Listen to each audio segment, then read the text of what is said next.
안녕하세요. 충남대학교 자연사박물관에 오신 여러분 환영합니다. 저는 충남대학교 자연사박물관에서 전시해설사로 활동하고 있는 정혜덕입니다. 여러분 혹시 우리나라 대학교 자연사박물관이 굉장히 드물다는 사실 알고 계셨나요? 네, 우리나라 대학교 자연사박물관이 있는 곳은 경희대, 이화여대, 성신여대, 경북대, 전북대, 한남대, 그리고 충남대학교 자연사박물관 이렇게 총 7곳이 있습니다. 총 7곳 중 하나인 우리 충남대학교 자연사박물관은 사람들이 자연에 대해 더 많은 관심을 가지고 더 사랑했으면 하는 취지로 경희대, 이화여대, 다음 2004년 경북대와 함께 개관을 하였습니다. 자, 그러면 전시장 내부로 들어가 보실까요? 우리 충남대학교 자연사박물관은 제1전시실, 제2전시실, 특별전시실로 나뉘어 포유류, 조류, 광물, 암석, 화석, 곤충, 어류, 해조류, 식물, 그리고 미생물 표본을 전시하고 있습니다. 먼저 조류 전시장부터 살펴보도록 하겠습니다. 충남대학교 자연사박물관 조류 전시장에는 굉장히 다양한 새 표본들이 있는데요. 흔하게 볼 수 있는 참새나 까치부터 시작해서 붉은 배새매처럼 멸종 위기종 새 표본들도 전시하고 있습니다. 조류는 굉장히 다양한 기준을 통해 분류될 수 있는데요. 저는 오늘 여러분들께 두 가지 기준을 설명드리려고 합니다. 첫 번째 기준은 분류 체계를 이용하는 것인데요. 사납고 육식을 하는 여기 보이는 수리부엉이나 말똥가리, 황조롱이와 같은 맹금류, 여기 보이는 청둥오리와 같이 물 위를 헤엄쳐 다니는 유금류, 그리고 여기 보이는 쇠백로와 같이 부리와 다리가 길고 물고기를 사냥하는 섬금류 등이 있습니다. 두 번째 기준으로는 사는 곳에 따라 분류를 할 수 있는데요. 총 3가지로 분류할 수 있습니다. 첫 번째는 한반도 북쪽에서 알을 낳고 남쪽에 겨울을 나기 위해 날아오는 황금새나 맷도유 같은 나그네 새, 두 번째로는 한 지역에 굉장히 오랫동안 머무르면서 번식을 하는 참새나 붉은머리 오목눈이와 같은 텃새, 마지막으로는 알을 낳거나 겨울을 나기 위해 이동하는 원앙이나 호랑지파기 같은 철새가 있습니다. 이 외에도 영상에서 다루지 못한 멋있고 아름답고 예쁜 조류 표본들이 많으니 다음에 박물관에 꼭 놀러 오셔서 표본들을 보고 가셨으면 좋겠습니다. 그러면 다음은 어느 전시장으로 가볼까요? 암석 전시장에서는 크게 화성암, 변성암, 퇴적암이 전시되어 있습니다. 화성암은 마그마가 식어서 만들어지는 암석입니다. 이 화성 활동의 열과 압력으로 인하여 변성작용을 받아 형성된 암석이 변성암입니다.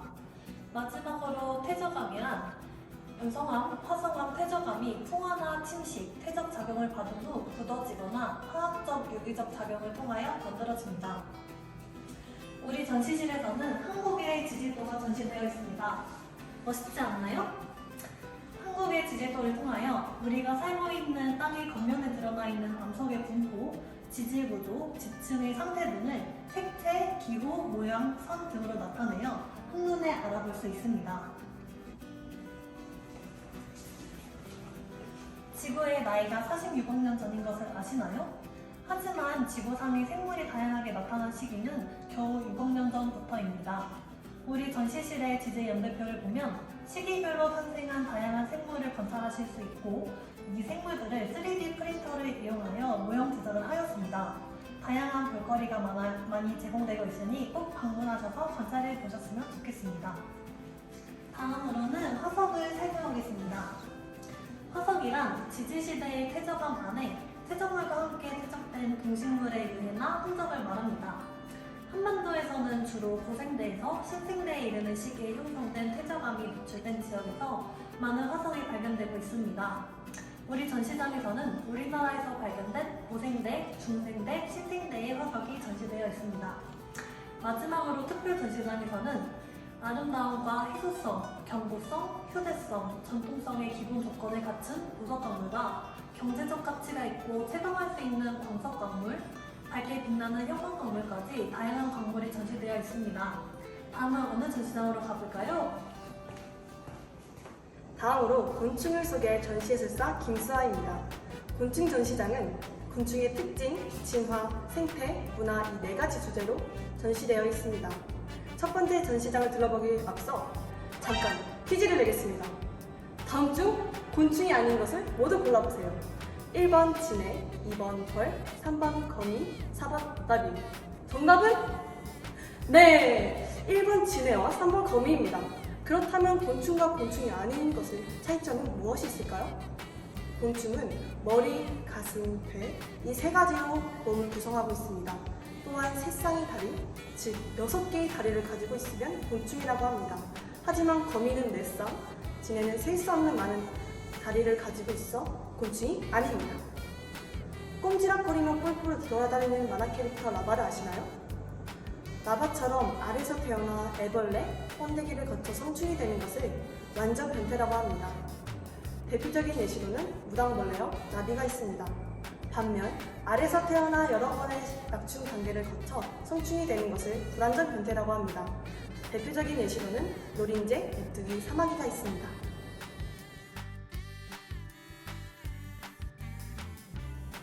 두 번째 전시장으로 넘어가 보겠습니다. 곤충의 화석이 최초로 발견된 것은 고생대인 대봉기입니다. 고생대 말기에는 오늘날에 비해 대기의 산소 밀도가 매우 높았기 때문에 70cm의 거대한 잠자리가 하늘을 날아다녔다고 합니다. 신생대가 되면서 혹시식물이 나타나며 꿀을 빨아먹는 나비류가 생겼고 그 다음엔 벌, 파리, 딱정벌레를 출현했습니다. 곤충의 분류는 날개를 접었다 펼 수 있는지에 따라 완전 변태를 하는지에 따라 분류하여 총 33개의 목으로 분류됩니다.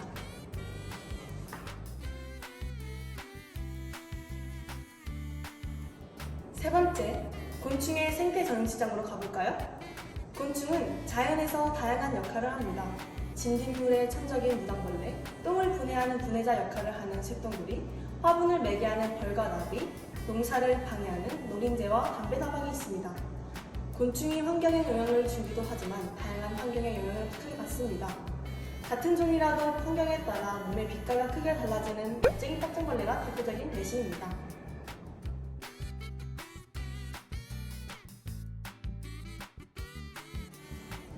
네 번째, 곤충의 문화 전시장으로 가보겠습니다. 인간의 의식주와 곤충은 밀접한 관련이 있습니다. 무외고치를 실로 뽑아 비단 옷감을 만들기도 했습니다. 또한 비단벌레의 반짝이는 날개는 옷이나 말 안장 장신구를 꾸미는 데 활용했습니다. 우리나라는 예전부터 메뚜기를 튀겨 먹거나 누에다방의 번데기를 음식으로 먹기도 했습니다. 죽은 나무에 서식하는 흰개미를 목조 주택을 파고들어 건물을 파괴하기도 합니다.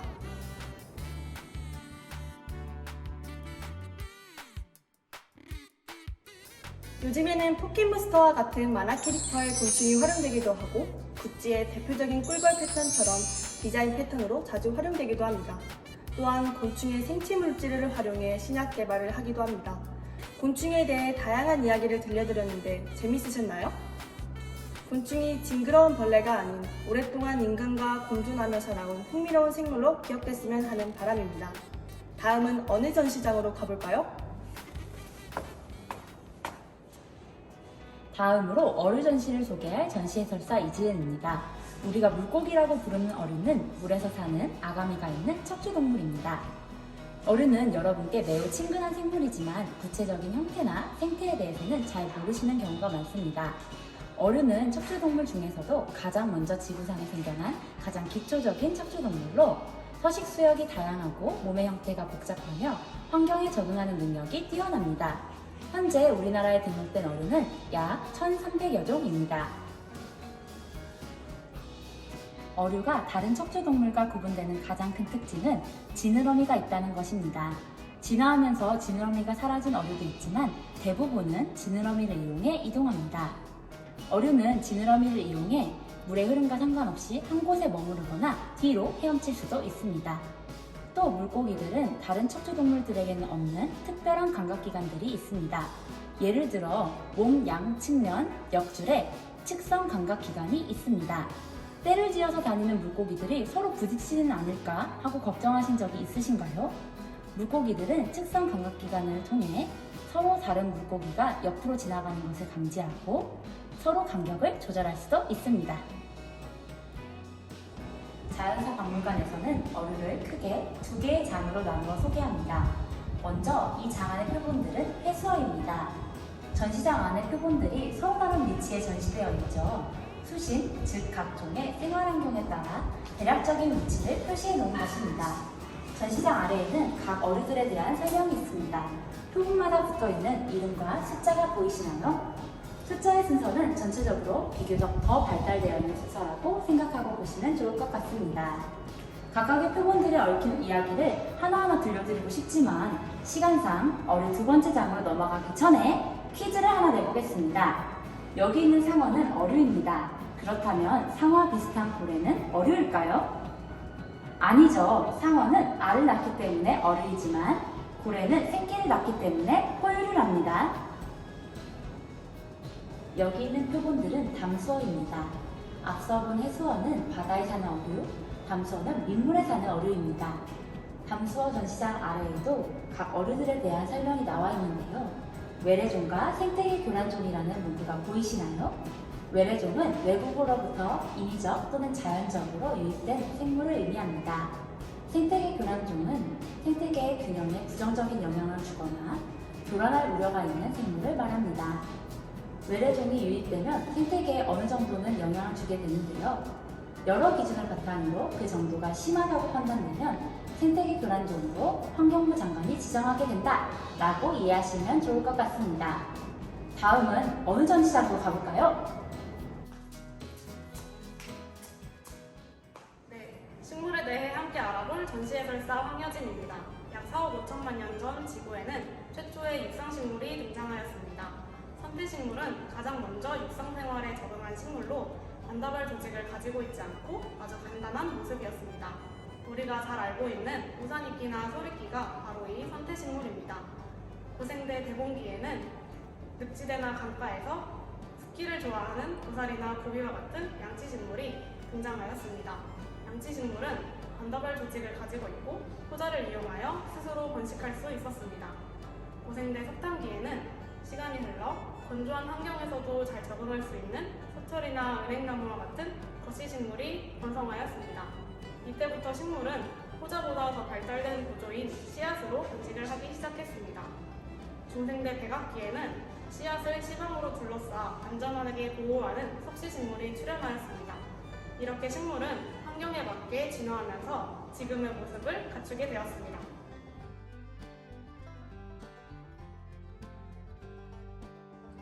두 번째 전시장에서는 식물의 구조에 대해 알아보겠습니다. 식물의 이름을 정하고 무리를 나누어서 식물의 진화 과정을 알아보기 위해서는 식물의 구조를 잘 이해하고 있어야 합니다. 식물의 성체계나 꽃잎의 구조 등은 식물을 구분하는 데 중요한 역할을 하고 있습니다. 여러분, 꽃가루 알레르기 있는 친구들 있나요? 봄이 되면 우리를 괴롭히는 꽃가루도 식물을 구분하는 데 좋은 기준이 될 수 있습니다. 식물은 자손을 널리 퍼뜨리기 위해 꽃가루를 만들었는데요. 꽃가루를 운반하는 꽃가루 가지의 종류에 따라 식물을 구분하기도 합니다.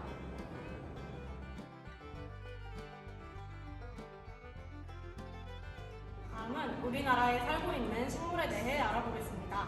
우리나라에는 약 4천여 종의 식물이 살고 있는데요. 이 중 약 400종은 전 세계에서 우리나라에만 살고 있는 특산식물입니다. 특산식물이란 특정 지역의 기후와 환경에 적응하여 살고 있는 식물입니다. 우리나라에서 사라지면 전 세계에서 멸종하는 것이니까 우리가 더욱더 열심히 도전해야겠죠? 전시장에서는 오대미풀, 울릉국화, 변산바람꽃, 노랑무늬붓꽃을 볼 수 있습니다. 이 외에도 멸종위기 식물이나 희귀식물 같이 우리가 보존해야 할 수많은 동물들이 우리나라에 살고 있습니다.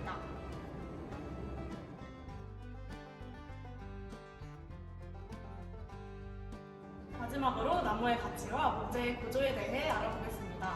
석탄기에는 키가 약 50m가 넘는 나무들이 울창한 숲을 이루었습니다. 숲은 현재 지구의 30%를 차지하면서 우리에게 많은 도움을 주고 있습니다. 전시장에서는 숲을 구성하는 침엽수와 화렵수의 단면이 어떻게 다른지 비교하여 전시하고 있습니다. 식물의 이야기 정말 매력있지 않나요? 이상으로 충남대학교 자연사 박물관의 전시실을 모두 둘러보았습니다. 어떠셨나요? 너무 빠르게 지나가서 아쉬우셨죠? 더 알고 싶은 부분이 있으셨다면 박물관에 대한 지속적인 관심을 바탕으로 궁금한 부분을 채워나가시기 바랍니다.